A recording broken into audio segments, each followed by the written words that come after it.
Here we go with chapter 23, signal transduction.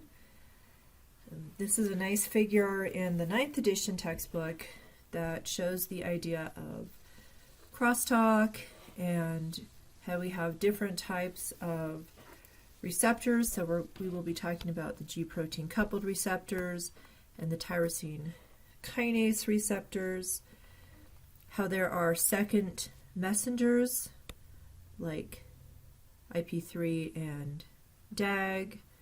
Calcium is another important second messenger, cyclic AMP. The ligands are actually referred to as the primary messenger, because they're the thing that starts the whole transduction.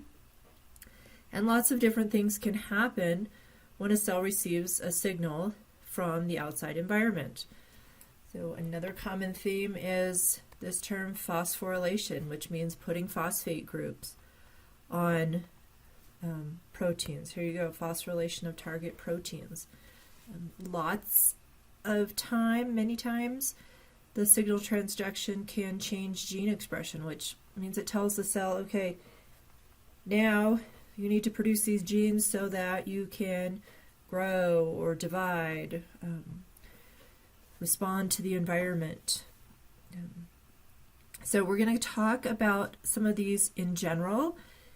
Your book has a lot of details as to the different pathways, and I've given you a list on the front page for this chapter of different pathways you should have copies of in front of you, so that as you're taking the quiz or the exam, you can refer to those instead of trying to memorize who all interacts with who. So a couple really common terms, or basic terms I should say, that describe cell signaling. Juxtacrine is describing direct contact, which means in order for the cells to receive a message, they have to be touching another cell. So this can be through gap junctions and plasmodesmata. We've talked about those before. The signal can pass right through those junctions into the neighboring cell. Or it can be cell-cell contact through receptors recognizing each other on the cell. So this cell is actually acting as the ligand. This is acting as the receptor. But you can see things are not floating around. The cells are actually in direct contact. So direct contact is also called juxtacrine signaling. Paracrine and autocrine are where a cell releases a chemical molecule, which are all these little dots, and it can affect neighboring cells, which is paracrine.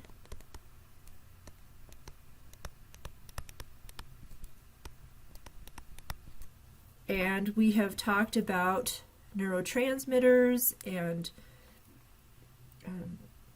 communication between one neuron and another neuron. That's an example of paracrine signaling. Autocrine means, you have to have this arrow right here, means the cell can tell itself what to do. It can also tell neighbors, but if you have this self arrow, that's autocrine. If there is no self arrow, that's paracrine. And then endocrine is what we call the long distance. So all the other ones that we talked about, paracrine, autocrine, and juxtacrine, are considered local. Okay. This one is long distance because the cell producing the signaling molecule is somewhere far in the body from the target cell. So in endocrine signaling, the signal travels through the bloodstream to eventually find the target cell. Terms you absolutely should be familiar with is when I say ligand,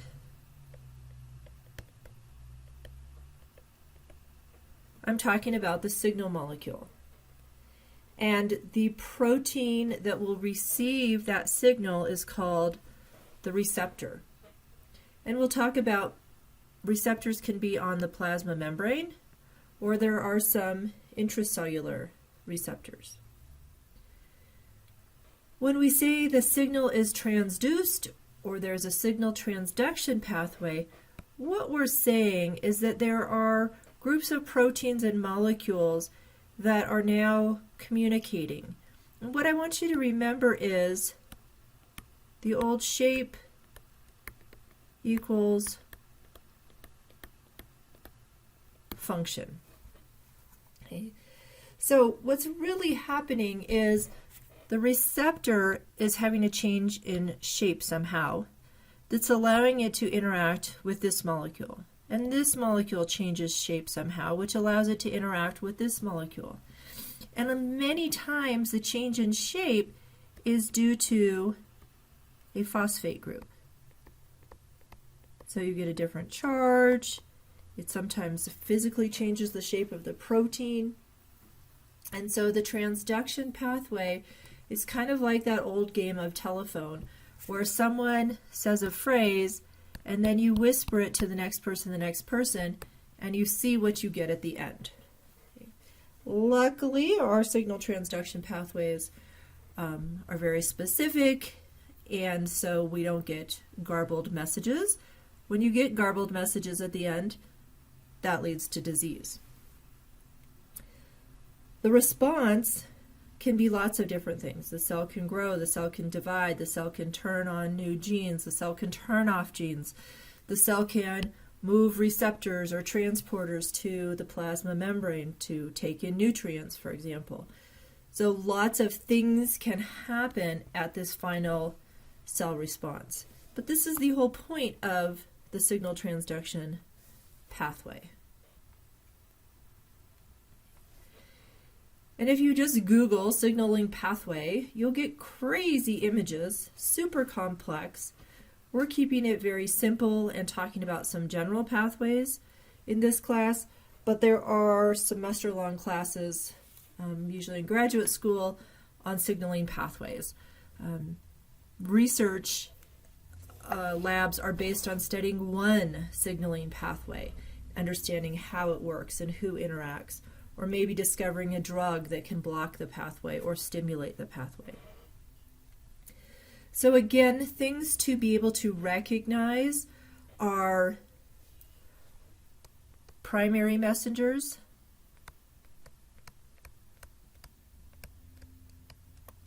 and secondary or second messengers. Right, so these are going to be your ligands. These are going to be things like calcium and where's my little IP3, sorry. IP3 and DAG and cyclic AMP, and we'll see one pathway that actually has cyclic GMP, right? And then you also have lots of proteins involved, and you can have phosphorylation involved. So I will be giving you some pathways you've never seen before, and you don't have to know anything about them except how to identify some of these different components. Right? At the end here, this is the cell response. This is the signal transduction pathway. Right? These are some of your second messengers. So you can take a pathway that you know nothing about and start to analyze it. The other terms you'll see is agonist and antagonist. So we've talked about our ligand, which normally binds the receptor. An agonist can also activate the receptor, but it's not the ligand. Right? So these could be different drugs. These could be toxins. These could be alternative molecules. And sometimes you get enhanced cellular activity, but the key is the agonist is activating the pathway just like the ligand, where the antagonist is preventing signal transduction.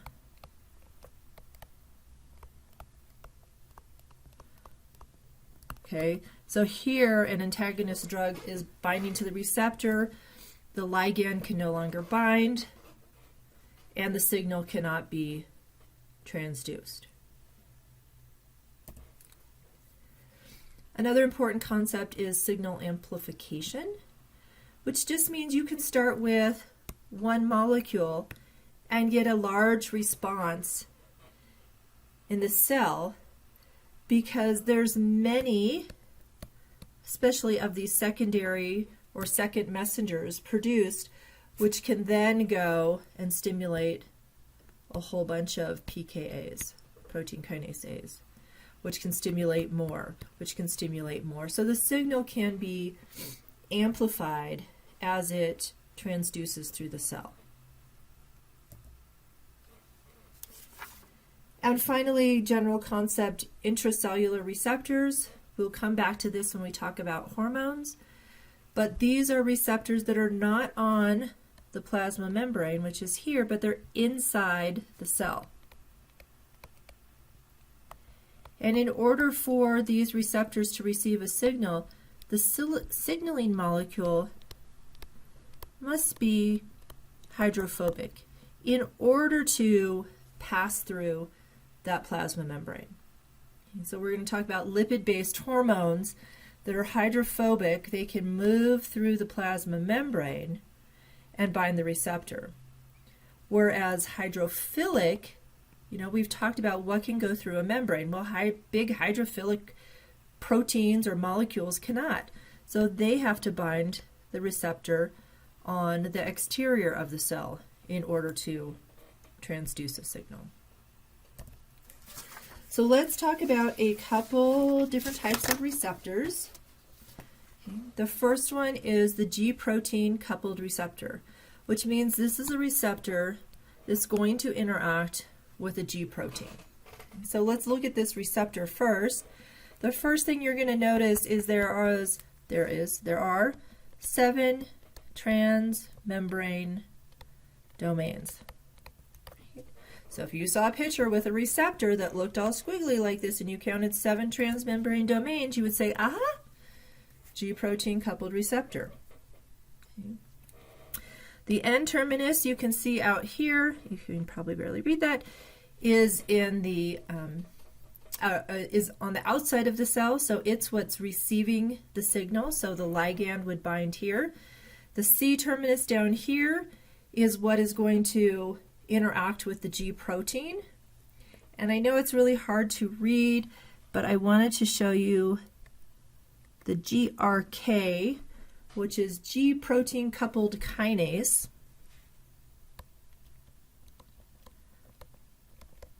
I always put the dash in the wrong place. Coupled kinase. And the G protein coupled kinase can actually phosphorylate these amino acids here and prevent the receptor from passing on the signal. So this is a method of control, and hopefully as you look through these different pathways, you'll see there's lots of places to control or stop the signal from continuing through the cell. So GRKs is one way to regulate G protein coupled receptors. Okay. Something you should know is that a kinase, any protein enzyme that we call a kinase, means it adds a phosphate group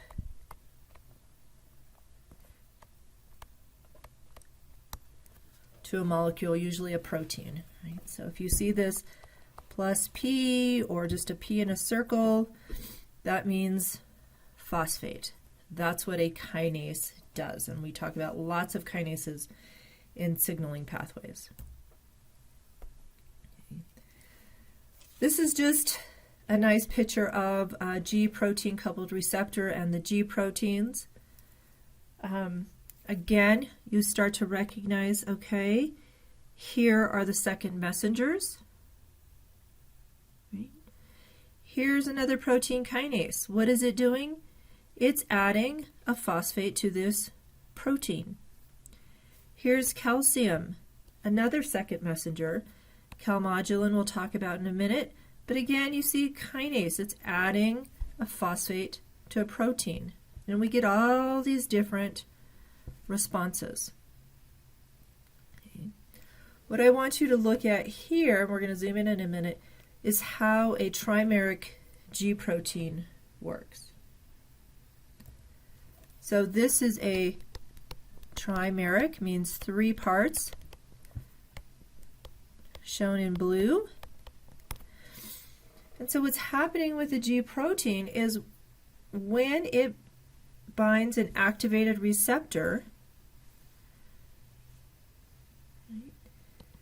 this part A of the alpha, beta, gamma, the alpha part, gets activated by binding GTP. Okay.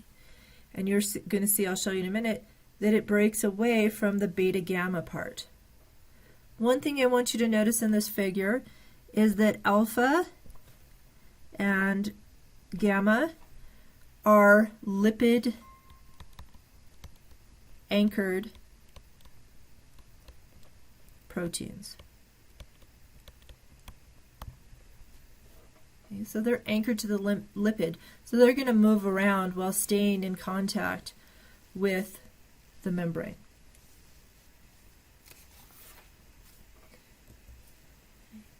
Here's a nice image showing you the cycle of G proteins. So we have the inactive state where the alpha, beta, gamma is bound to GDP. Here's our G protein coupled receptor, and you recognize that because of the 7 transmembrane regions. This little blue guy is our ligand. And once the ligand binds, the resting G protein comes in contact with the receptor. We've talked about this molecule before, GEF, guanine exchange factor. So it exchanges a GTP for a GDP, and now your G protein is active. You can see alpha and beta gamma dissociate. So the alpha moves along the phospholipid bilayer and interacts with some protein that causes a signal. The beta gamma can also interact with some kinds of proteins to cause a signal. What you see here, and we talked about this in a previous slide, is GRK. Right, so here is your G protein receptor kinase. So it added phosphates. If you can look at the before and the after, it added phosphates. So now you can see physically this tail of the G protein receptor is blocked from interacting with the G protein. So now we've just stopped the signal from happening. And we've got to be able to turn off signals so that our cells are not stimulated all the time. Cells that are stimulated all the time can cause diseases such as cancer. Okay. RGS is another important protein. So in order to inactivate the G alpha, you have to hydrolyze GTP back to GDP. So RGS, regulator of G protein signaling, can bind here and help G alpha hydrolyze the GTP to GDP. You can see as the receptor is inactivated, the ligand leaves. Okay. And eventually alpha, beta, gamma come back together, and we're back in our resting state. This is just another image showing the same thing, has a little bit of wording with it. I like to give you lots of images to help you understand what's going on. There are also monomeric G proteins, which means they're made up of one subunit instead of three. But everything else is the same. Okay? You have your GDP inactive monomeric, you get your guanine exchange factor, now you have GTP, it's active and it can go do its signaling. Okay. Your RGS, regulators of G protein signaling, come in, help hydrolyze GTP back to GDP, and we're back to the inactive state. So, an important example of this is the RAS protein. So RAS is an example of a monomeric G protein. So know that one.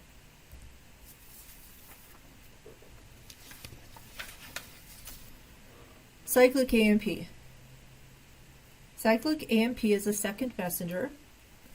Here I just want to show you what it kind of looks like. You do not have to recognize structures, but it's nice to understand that it comes from an ATP molecule that loses two phosphates and gets circularized.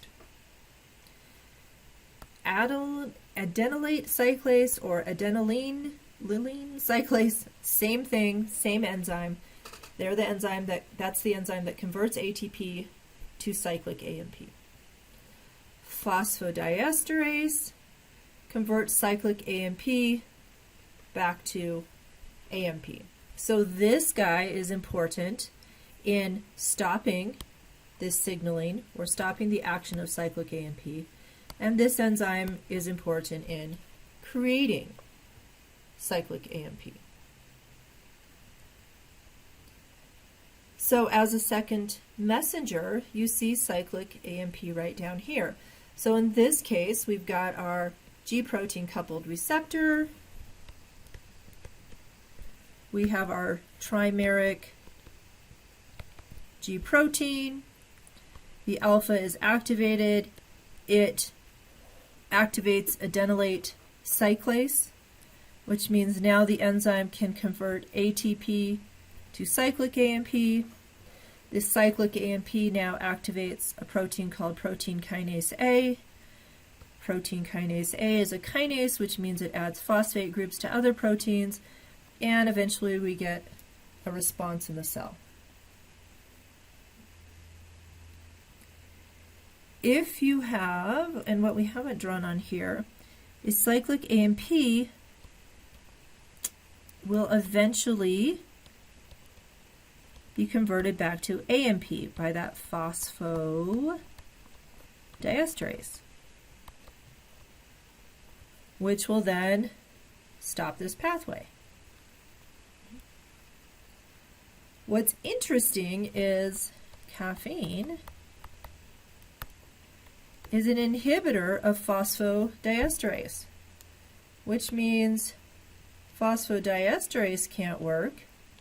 So cyclic P levels stay high and your pathway happens. So we drink caffeine to stimulate some of our pathways to try to keep us up awake and so we can study and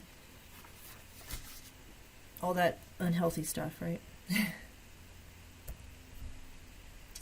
Okay. IP3 and DAG are another group of second messengers. And these are created from PIP2. PIP2 is a phospholipid, so it's found in the plasma membrane. And there is an enzyme called phospholipase C that converts PIP2 to DAG and IP3. IP3 is soluble, which means it can float around in the cytosol and stimulate something to happen. In this case, it's stimulating a calcium channel. DAG, as you can see, stays with the membrane, but it can also stimulate proteins. So in this case, both are eventually working on protein-kinase C. Protein-kinase C is a kinase, which means it will phosphorylate other substrates. There are two types of phospholipase Cs. Okay. There is the beta and there is the alpha, and they do the same thing. They convert PIP2 to IP3 and DAG, or DHE. The difference is who stimulates them. So phospholipase beta is stimulated by G protein coupled receptors. Phospholipase gamma is stimulated by receptor tyrosine kinases. Okay, this guy over here. But you can see, there's our phospholipases. The action is the same, PIP2 to DAG, and this should be just IP3, PIP2 to DAG, and IP3. Okay, so it just depends on who's activating the phospholipase C as to which type it is.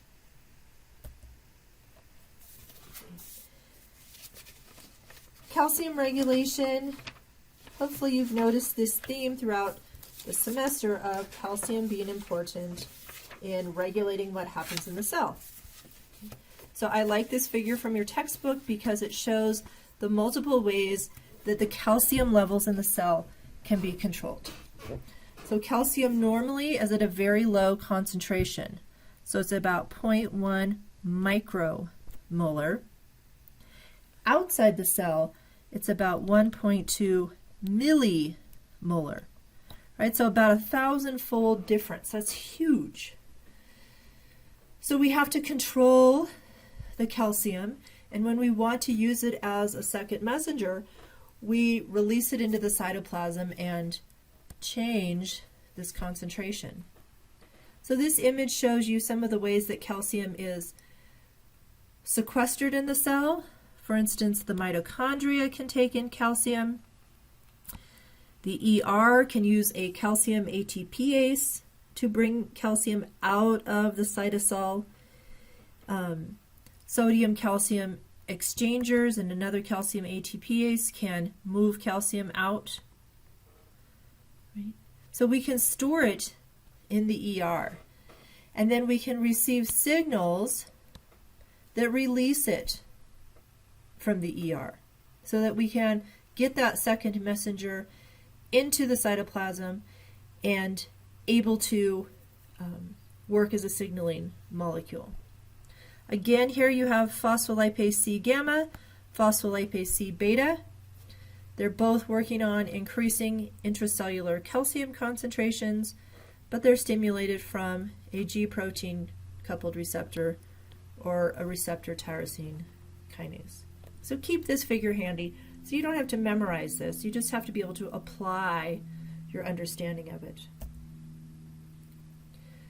All right, calcium is a second messenger. One of the things it can do is it can bind to proteins that require calcium for function. So calmodulin is one of these effector proteins. And so calmodulin is only active upon binding calcium.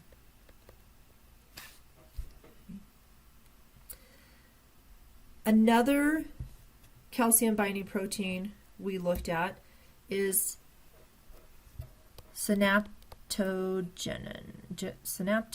I never can say this.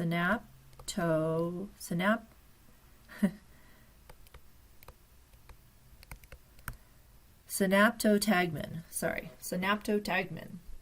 I think that's right. Remember, this is involved in exocytosis. So helping to release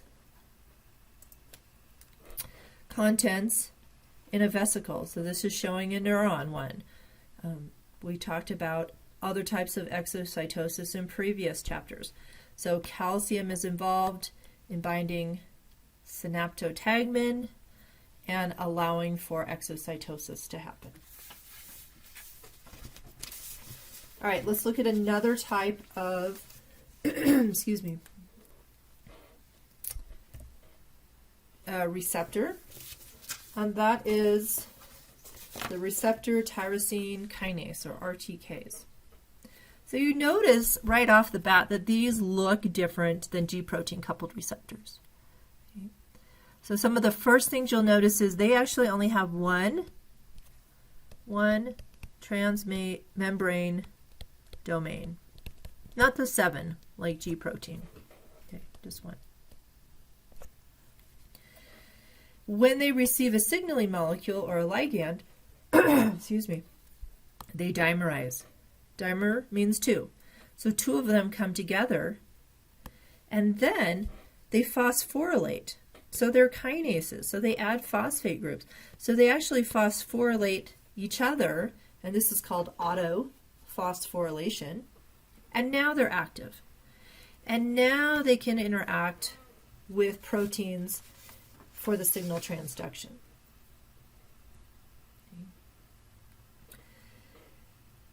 Tyrosine kinases have something called an SH2 domain. And it's really not shown here, but I want you to understand that, let me start that again. Proteins that interact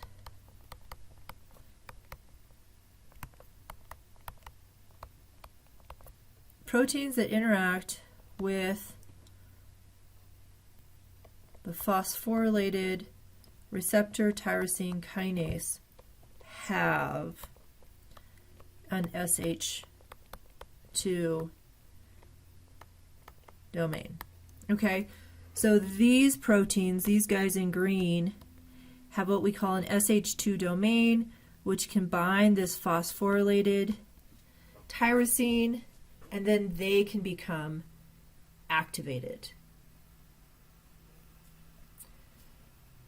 So, sorry, I wanted to make that clear that the domain is on the proteins that interact. So the classical receptor tyrosine kinase pathway is the EGF pathway. It's one of the pathways I tell you to have in front of you for the quiz. I'm not going to go through all the steps, but you can look at that in your book. The other kind of kinase receptors we have are Serine-Threonine kinase receptors. Okay. So these, instead of phosphorylating a tyrosine, these phosphorylate the amino acids serine and threonine. Another thing that differentiates these type of kinase receptors is that they always have 2 types of receptors that interact. Okay, so if you're looking at an image and you're going, oh my gosh, I do not know what is going on here, you look for a type 2 and a type 1 receptor interacting, or you look for serine and threonine being phosphorylated. Okay, the classic example of this is the TGF-beta pathway. Again, I'm not going to go through this pathway, but please look through it in your textbook. Another important concept that cells use to keep things organized and make them very efficient is using scaffolding complexes. And this is shown in the green. And what this complex is it brings in and binds to proteins that are required for signal transduction. And the beauty of this is everything is nicely organized, right? So when here's your RAS G protein gets activated, it can pass on the phosphate group to RAF, to MEK, to ERK, and ERK can go on and do its job. There's a different pathway shown over here. So scaffolding just is a nice way of organizing everything in a certain location in the cell and makes it very efficient to transduce that signal. Crosstalk, I showed you at the beginning of this. Just appreciate that signaling pathways are very complex. Okay?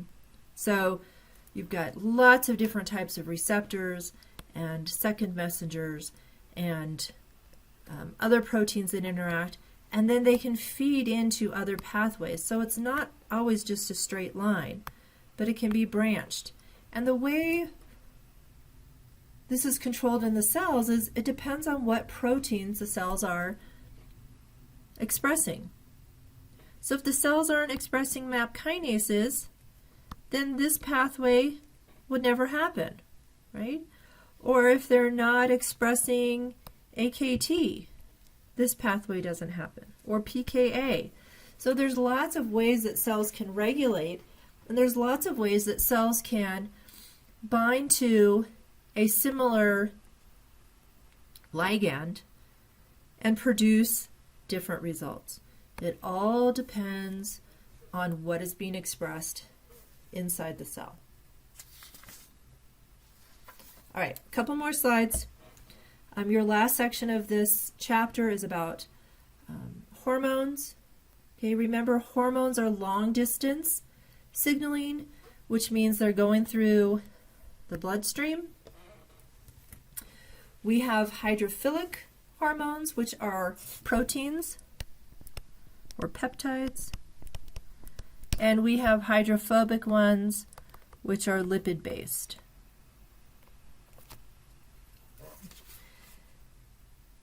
And I'm just trying to, where's my last page? Sorry. I'm trying to make sure I know where I'm going with this.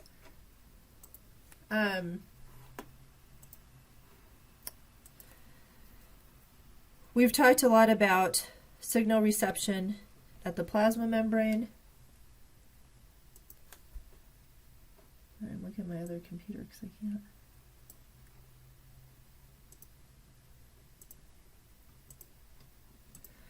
We talked a little bit about intracellular signals.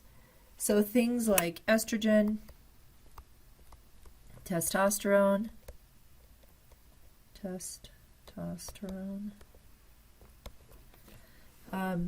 these kind of lipid-based molecules will diffuse through the plasma membrane and find their receptor, sometimes in the cytoplasm, sometimes in the nucleus. So if it's in the nucleus, it would have to go through 2 more membranes. But the key to hormones is that they're both regulating gene expression. Okay, so your hormones are telling your cells, all right, turn on these genes, we really got to do some stuff. Okay? And if they're hydrophilic, they're not going to be able to pass through the plasma membrane, because we know that large molecules cannot pass through.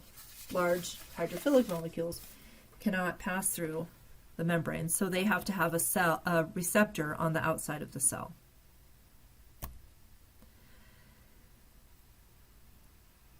Androgenic receptors. The book talks about alpha and beta type. Right? So you have alpha and beta. These are part of your fight or flight response. Just by looking at this and seeing this little G guy here, you should know that adrenergic, I can never say that word either, receptors are G protein coupled receptors.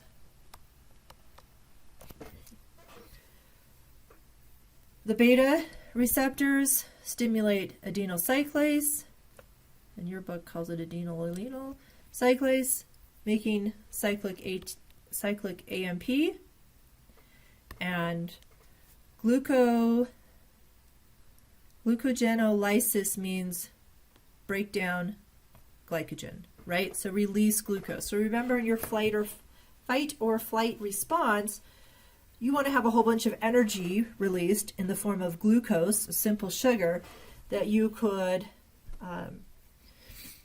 break down in your cell and produce a lot of ATP. Okay, so they both result in that. The alpha receptors work through phospholipase C, which means you have IP3 and DAG, which means you have calcium, and that works through a pathway. They're both working to increase the blood flow to your heart and muscles.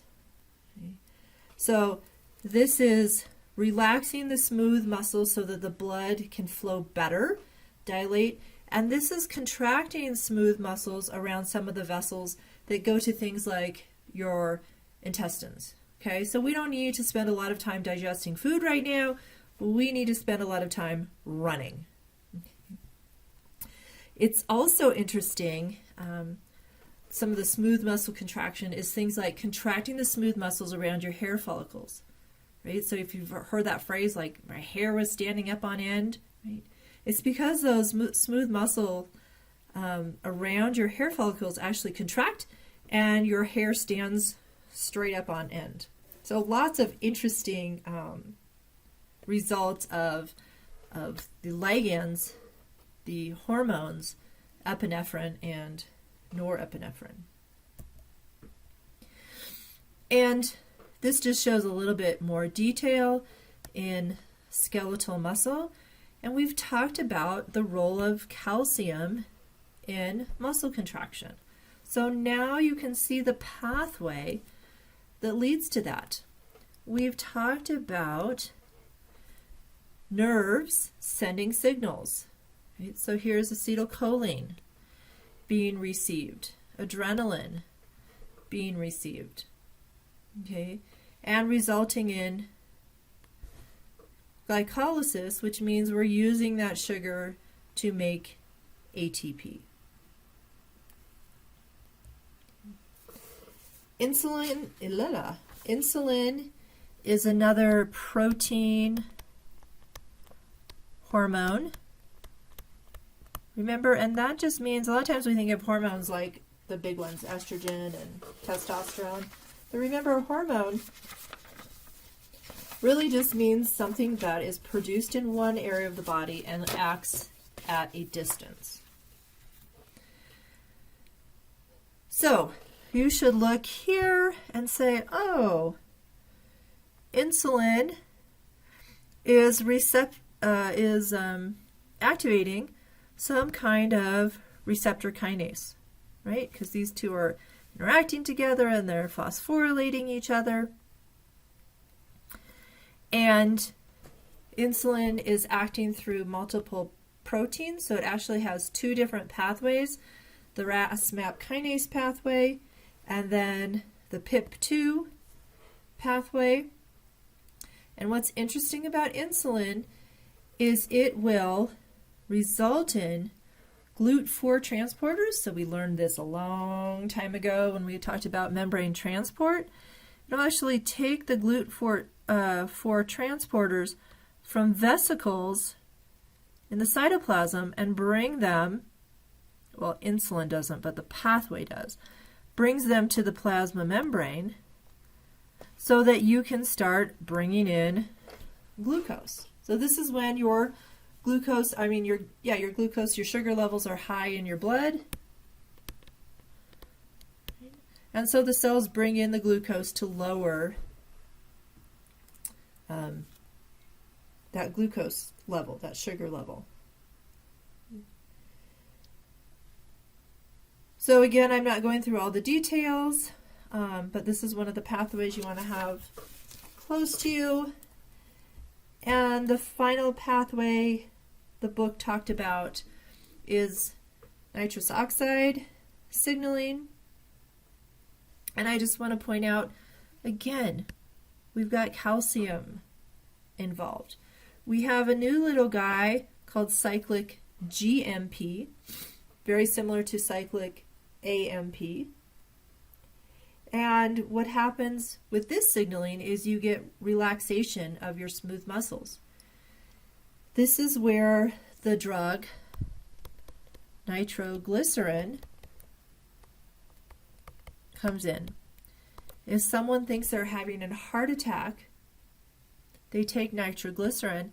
The nitroglycerin makes your endothelial cells produce and release nitrous oxide, which relaxes those smooth muscles so it allows the blood to flow to the heart to try to stop that heart attack. So again, lots of different signaling pathways. I don't expect you to memorize them. I expect you to be able to answer questions by interpreting them. And you should also be able to look at a pathway that you have never seen before and identify components. Identify components like the ligand and the receptors. So in this case, this ligand has a receptor and a co-receptor, so two things working together. Okay. There's secondary messengers here. There's a bunch of proteins, so this would be the signal transduction pathway. Here the cell response is to turn on gene expression.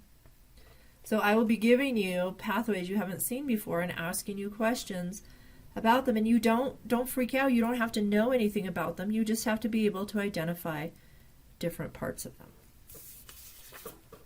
Okay, that is chapter 23.